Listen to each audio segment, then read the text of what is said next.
अगर कोई सांप किसी इंसान को काट ले तो सांप का जहर इंसान के शरीर में ऐसा क्या करता है कि उसकी मौत हो जाती है। तो चलिए जानते हैं कि किसी सांप के काटने से इंसान की मृत्यु क्यों हो जाती है। सबसे पहले यह जानना जरूरी है कि सांप आखिर जहर उगलता कैसे है।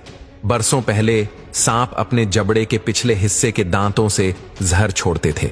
सांप के शरीर में जहां जहर स्टोर होता है वह थैलीनुमा अंग उसकी आंखों के ठीक पीछे होता है। ऐसे में जहर को दांतों के जरिए बाहर निकालने में पिछले दांत ज्यादा उपयुक्त थे क्योंकि वे इस थैली के पास थे।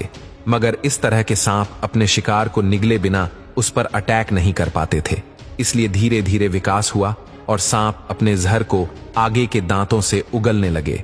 इस तरह वे सीधे आगे के दांतों से ही शिकार को काटकर उसे खत्म कर सकते हैं। अब जानते हैं कि सांप का जहर इंसानों के शरीर पर किन किन तरीकों से असर करता है। बता दें कि सांप का जहर कुल 6 अलग अलग तरीकों से शरीर पर प्रभाव डालता है। Number 6, neurotoxic venom. यह जहर इंसान के नर्वस सिस्टम और दिमाग को बुरी तरह से डैमेज कर देता है।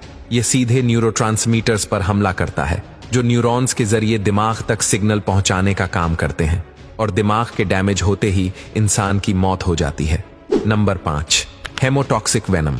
यह जहर शरीर में ब्लड क्लॉटिंग को रोक देता है जिससे खून पतला होने लगता है और इंटरनल ब्लीडिंग शुरू हो जाती है। घाव भी नहीं भरते और ऐसी अवस्था में इंसान की मौत लगभग तय मानी जाती है। Number 4, cytotoxic venom. यह शरीर की कोशिकाओं पर हमला करता है।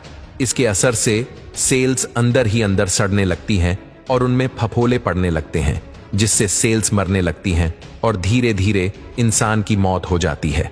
Number 3, myotoxic venom. यह मांसपेशियों पर हमला करता है जिससे शरीर लकवाग्रस्त हो जाता है और कई बार इस कारण मृत्यु हो जाती है। Number 2, coagulotoxic venom. यह इंसान के खून की क्लॉटिंग प्रक्रिया को तेज कर देता है जिससे शरीर के अंदर जगह जगह खून के थक्के जमने लगते हैं और ब्लड सर्कुलेशन रुक जाता है जो मौत का कारण बनता है। Number 1, cardiac toxic venom. यह सीधे दिल पर असर करता है जिससे दिल का काम बंद हो जाता है और इंसान की मृत्यु हो जाती है।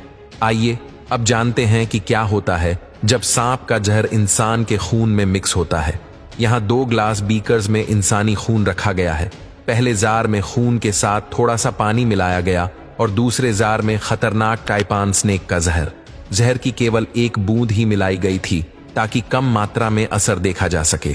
5 सेकंड बाद जब खून को देखा गया तो पहले जार में खून अभी भी लिक्विड था, लेकिन दूसरे जार में रखा खून जेली की तरह जम चुका था और सॉलिड बन गया था।